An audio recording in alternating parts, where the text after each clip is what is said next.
Hey mamas, what the fuck is good? My name is Camo, and you're listening to another episode of Unfazed and Unbothered, the podcast where we rant, rave, and ramble about literally any and everything.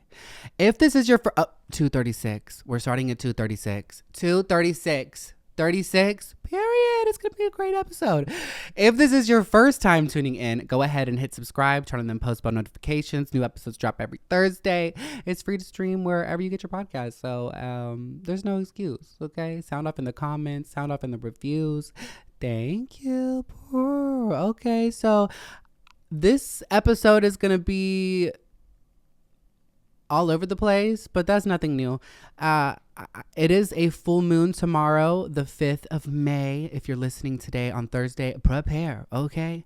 I want to read a journal entry-ish. You know, I haven't done that in a while, so I've got my journal right here, and yeah, stay tuned for that if you're a spiritual moon mama, because this is a lunar eclipse and it's the first one of 2023. It's a pretty big deal. So if you are a spiritual moon mama, stay tuned. Okay, but let's start with the life updates. So I have been having crazy dreams, crazy dreams. And I don't know where that stems from, but a lot of my dreams lately have been like the end of times, or it'll feel like an episode of The Last of Us, but mostly it's like someone is killing me, someone is coming after me. It's like some prophetic events occurring, or I'm killing people, usually bad people. It's not innocent people, don't worry. But one dream that I have had, or there is this manor, this huge estate that I see periodically in my dreams. I don't know what's that about, but I haven't seen this place in a long time. I have had a lot of dreams being around this place, breaking into this place, and last night, it's been the first time in like 2 years that I have dreamt of this place, and I did, and I woke up fucking terrified. So, you know, I can only give so many details of a dream, but in the past, I see this like humongous manor, old haunted. It's like known to be haunted, and you go in and it's just the architecture and the build, the size, all the different rooms. It's just so intense and so big. And in the past, like, no one's been in there, and like it's just kind of been ransacked, and like I go in there and like, you know, you start hearing weird noises and things start moving, and then I typically run out of the house. But last night I was dreaming of this place, and I had some like arrangements to stay there, and now it's like opened to the public or something like that.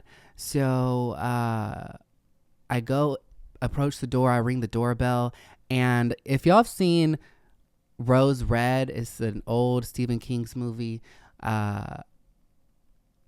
It's like the house is alive, right? And there's like this character in there who's like the housemaid, and when people like would come, she was like a ghost or something. But anyways, I don't remember all the details, but she was like at one point, "We've been expecting you." And that like always stuck with me in my childhood. And so like I had like a similar chilling greeting at this manor door. And it was this very tall, like 7-foot woman who looked very scary, you know? And she walked me in and was showing me around. And I was like, "So is the place haunted? Are the rumors true?" And she kind of like laughed and was like, "I wouldn't say haunted, but it is built over a morgue," or something like that. And she was like, "There's been a lot of people in and out of here, I'll just say." Something like that. It was very chilling, right? And then there was like kittens everywhere. But then, you know, your dreams don't make sense. There was like popcorn ceiling, but it was like really dusty and dirty. But there was like imprints of cats. I don't know what the significance of the cat in my dream is, but you could just see like all these indentions that looked like cat or kittens, really looked more like kittens, not like full grown cats. And there was like several kittens that I was like seeing, and I was like playing with them, and there were so many, and she didn't seem to like notice the cats. And I said something about the kitten. I was like, oh my God, there's kittens. I love kittens. She's like, where's the kitten? And she, I don't know, like freaked out. And then I started getting like a bad vibe in my dream. And I'm like, I need to go get my friend who's staying. She also said something like, I asked her how much it was to stay there. And she was like, your stay is going to be $30,000. I don't know, y'all. I know it doesn't make any fucking sense, but this is just my dream. And I'm just telling y'all, okay? I have to tell somebody. Yeah, she said it was going to be like $30,000 to stay. And I'm like, yeah, I can't really afford that, but let me go talk to my partner. They're staying here with me, and yeah, maybe they'll have the money, but I'll let you know. And I start backing up, trying to get out of here, and she comes after me and like sub force is pulling me back, you know. And I'm like a cartoon, like grabbing like the doorway, trying to get out, and she's like pulling me back. And I wake up to in my dream I was screaming. I didn't like wake up screaming. It wasn't that dramatic, but like I woke up while I was screaming for help. And I was like, I woke up. I'm like, bitch, what? I ain't seen that place in a while. So I don't know what all of that is about. So if there's any like dream interpreters out there who can kind of help me understand where all of these nightmares and crazy dreams are coming from, and where like a repeat setting comes from, because I've seen that. There was like growing up, there was one other repeat dream I would have, and it was like I was in another specific house, and there would be somebody walking in the backyard about to abduct me. I don't know why, but it was the same setting. It was in the same like backyard with this second story porch that I was on, and it was just like a lot of greenery, and like I've had that dream a lot. I haven't had that dream though in probably like 10 years, but I had it so often growing up that I remember the details very well. But this particular like manor, I don't know any details of it. It's just humongous and haunted. And come to find out last night, apparently there is a morgue in the basement or something like that. So yeah, I don't know why I just vomited that all on y'all, but you know, welcome to my dreams, you know. Yeah, so fun. We live, laugh, love. What else? I got the photos back from the photo shoot I've been talking about, and I am obsessed with them. They are on my Instagram. I felt so pussy. Felt so pussy. The outfits really did come together, and I'm very, very pleased with them. Actually, one of them, I mean, all of them look like they could be a cover to something, but one of them in particular, I don't know, just the energy and the pose and everything. I'm like, oh my God, I could see this being my album cover. So I don't know. I'm just thinking out loud. Who knows? But it definitely gave album cover. So stay tuned. Stay tuned. Don't want to say too much. I've also continued my health streak. I mentioned last week, I'm making better decisions, not eating late. I didn't go to Chick-fil-A at all this week, which is a huge accomplishment for me. I didn't go to the racetrack to get a Snickers ice cream bar. Those bitches are the devil. So stay away if you know what's best for you, okay? I'm just going to continue that. I'm intermittent fasting again, kind of. And it's great. It's going good for me. Okay, so after this, I'm going to go to the park, get my steps in. But the biggest life update of all is I got a new car. I did. She's a 2020 Kia Soul GT line, whatever that means. Her name is Miss Kiki, Miss Nina at the Hyundai in Smyrna sold me on her. I had no intention of getting a Kia Soul. I've always admired them. I love the boxiness. It's kind of like an affordable G-Wagon, which is my dream car. So I have always liked them aesthetically, but I didn't know anything about them, and my family kind of instilled in my brain all of life that I have to get a Honda or a Toyota because it needs to last for the rest of the unforeseeable future, which I can't think like that anymore. Okay. Growing up, I experienced a lot of hardship. My parents lost houses a few times. They went bankrupt. My dad had a car repossessed. So all of those events have traumatized me into thinking that the same was going to happen. But I've changed my life over the past few years. I have proven myself to be financially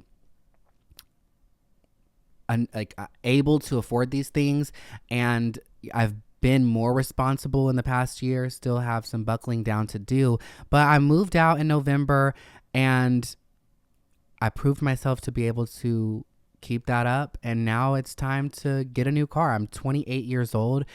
Still blows my mind. I feel like a child sometimes, but I have no credit. I have no credit whatsoever at 28 years old. I've never had a credit card ever. So when I did get my house, I was conditionally approved. Same with the car. So my car payment is a lot heftier than I would have liked. I almost didn't get her because of that, but I sat there for a while and thought to myself, do I want to keep driving my current car that is falling apart, or do I want to make better decisions with your spending and budget for this car? And that's what I chose to do. You know, I can't live life with, oh, I need to buy a car because it's got to last me 10 years. Realistically, I'm not going to have this car for 2 years. So, you know, my other car, she does still run. My family's very much been, if it ain't broke, don't fix it type of mentality. They're very frugal, which is good. It's a good trait to have, but I don't need to think like that. I don't need to expect failure. I don't need to make all my life decisions around the fact that growing up, this happened to my parents. I am not my parents, okay? They did the best they could. They were dealt some unfair cards, but I have a different deck, okay? And I have to trust myself more, which is what I was talking about last week. I'm just really trying to showcase that and move forward with that and be more of an adult. I need to grow my credit and build it so that I can buy a house one day. So these, all of these things, I needed to get a new car one day. So why not do it now? You know, my other car, it was a 2015 Toyota Yaris, which was the newest car I'd ever had at the time. Prior to that, I didn't ever have a car over the year 2003. Okay. And I just want to say thank you to everybody who came through for me. If you're not aware, back in 2020, I was serving tables. I was broke as fuck, could barely afford my bills, and I had roommates. I was in between housing. I was living off tips. I had never made a brand deal. I had a smaller presence online. I didn't make any money online. I was living off of tips, okay? And my car at the time, it was like a 2003 Toyota Matrix. It finally gave up on me at like 250 something thousand miles. And you girls really came through for me and helped get me my Yaris. So I just want to say thank you so much for that. She served her purpose. She did me great. She was a great car. She's still a great running car, but cosmetically she's falling apart. Okay. I got her for a heck of a deal. She had previously been in a wreck. They fixed it, but at glance, it didn't look like there was any problems. There was like a lot of weird bells and whistles that were missing and weird things about it, period. But that's why I got her for a heck of a deal. But it was like 2 weeks in, 2-3 weeks in, the back bumper started coming unhinged and like it was catching wind on the highway and looked like fucking wings, okay? And then I hit a light post at Lenox Mall, not paying attention on my phone. Thank God it was a light post and not another car. But the front end was falling off. The headlight was kind of crooked and my front bumper was being held up by red duct tape, which is kind of embarrassing. I also, if you're a 285 girly, you know, from exit 30 to 20, that whole stretch of highway is awful. Just so many potholes, uneven pavement, cracks in the road. And it seems like they're always working on the road, but there's no progress ever made. What the fuck is that about? Why are people even paying taxes?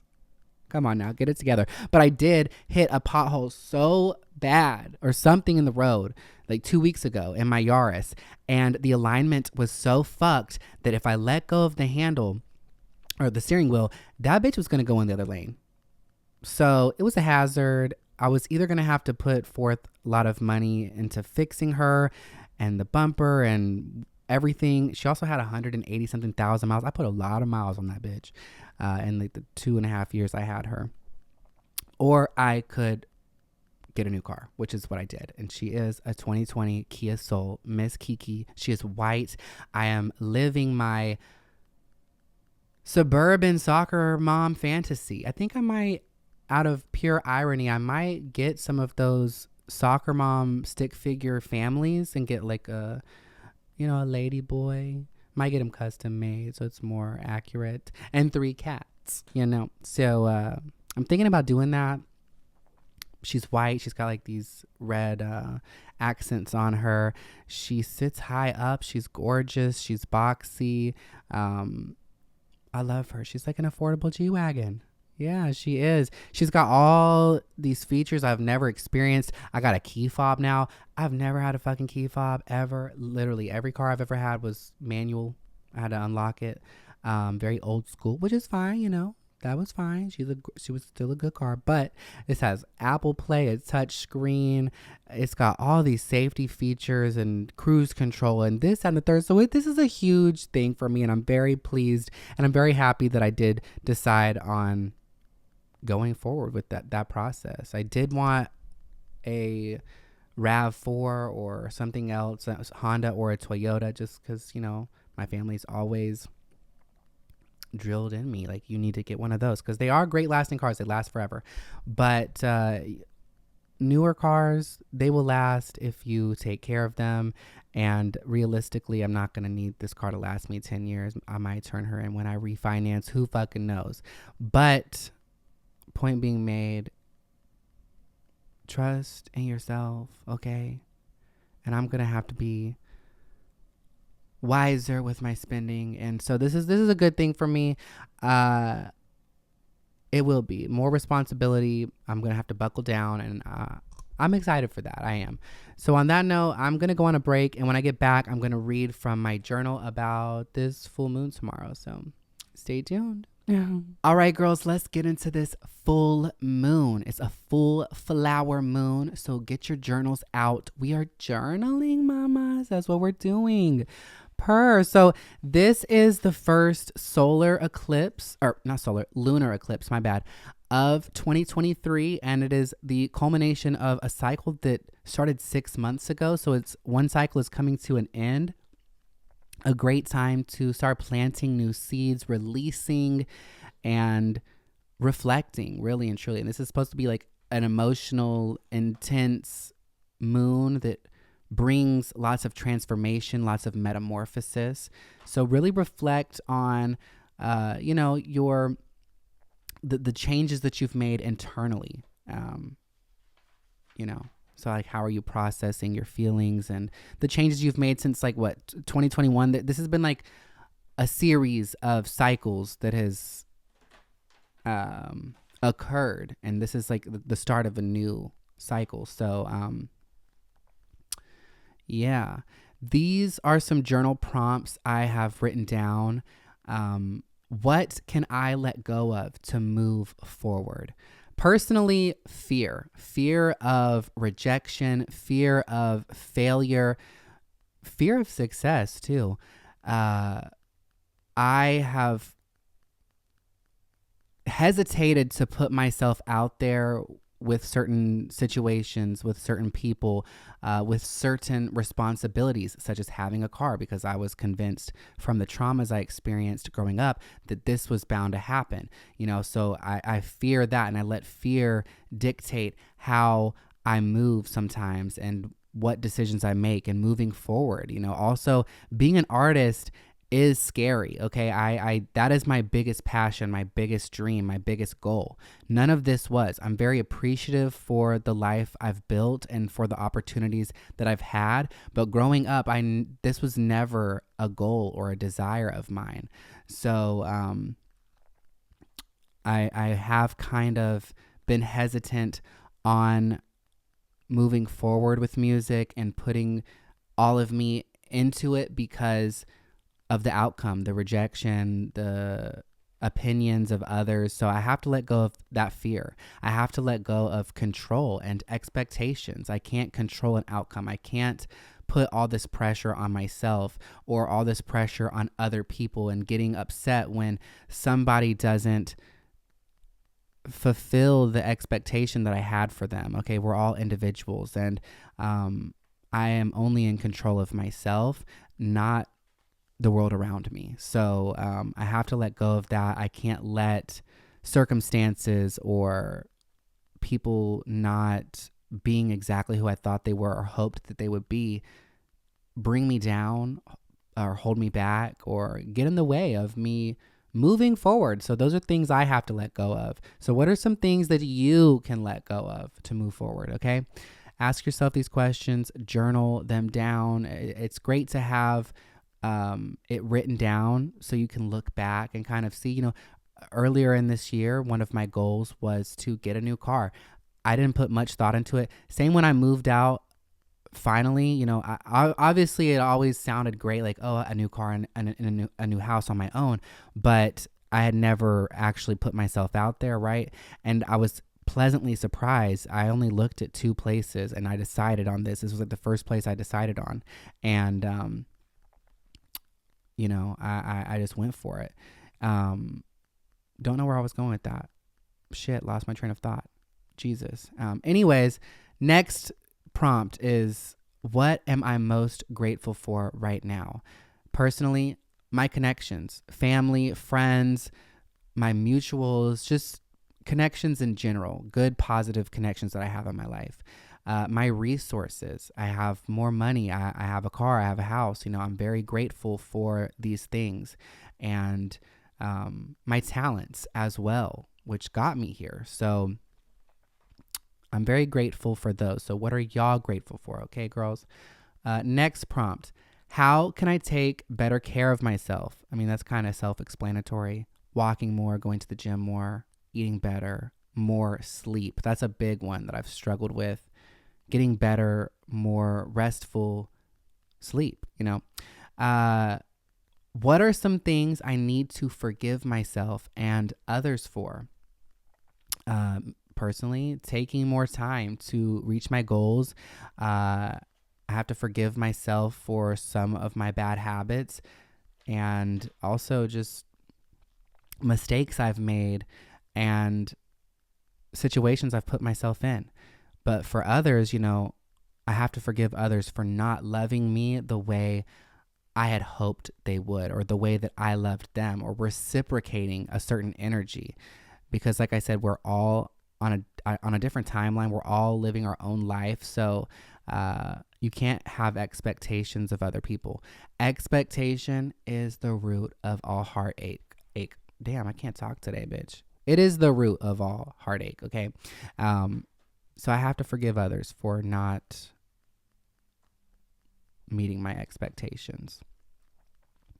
Don't lower your expectations necessarily. That's not what I'm saying, but you can't hold people to certain standards, okay? You're only in control of yourself. But I release self-deprecating tendencies, okay? Negative self-talk, behaviors. Like sometimes there'll be some minor inconvenience and I'm like, fuck, I'm so stupid. Almost like to beat somebody to the punch, and then people around like, it's not that big of a deal. Like, well, you're not stupid because X, Y, Z. Like, it's such a minor inconvenience. But I'm like so quick to sell myself short or talk myself down or say something like that. And that's got to stop, okay? I don't think about other people when they minorly inconvenience me and think, this fucking dumb bitch. It's like, it's okay, queen. I have to show myself the same grace. So I release those self-deprecating tendencies and self-talk. My doubtfulness, okay? I can, I will, I'm going to, I am able, okay? My impatience. I be impatient as fuck sometimes. I like instant gratification, but everything is a process. So I have to be more patient. I need to be more patient. I've definitely developed more patience, but it could still use some work for sure. Certain outlooks on things, like the whole, I'm destined for failure, so I need to live in this way or minimize these risks. Okay, you got to have a more positive outlook on things, and that's something I'm releasing, is those negative outlooks. Poor time management. Okay, it's late in the day and I'm just finishing this episode. I should have had this over yesterday, and I didn't because of poor time management. Okay, I waste a lot of time, and so that is something I really really gotta fix. Okay. Reluctant behaviors, kind of self-explanatory, like not putting myself out there, being reluctant to speak up or take on a certain responsibility. Fear of rejection, pessimistic energy, laziness, creative blocks. Okay, I'm tired of going through these writer blocks, but also a lot of that has to do with your surroundings, and my surroundings have became kind of cluttered. The contrast of both of my cars, like going from my Yaris the other day to get my gym bag and putting it in my new car, there's just something about the how messy that car is, how I didn't take the best care of it. And getting in this new car, it smells good, it's clean, it's tidy, there's nothing in it. And something about like driving it's kind of changing my energy. Like in my other car, obviously road rage doesn't just like go away overnight, but I had some pretty bad road rage. I don't know what it is, but when I started driving this car, when somebody is trying to cut me off or doing something or just being a bitch on the highway or the road or whatever, I'm not as quick to be like, you fucking bitch.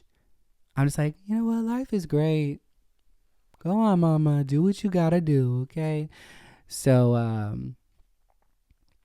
yeah, where was I going with that?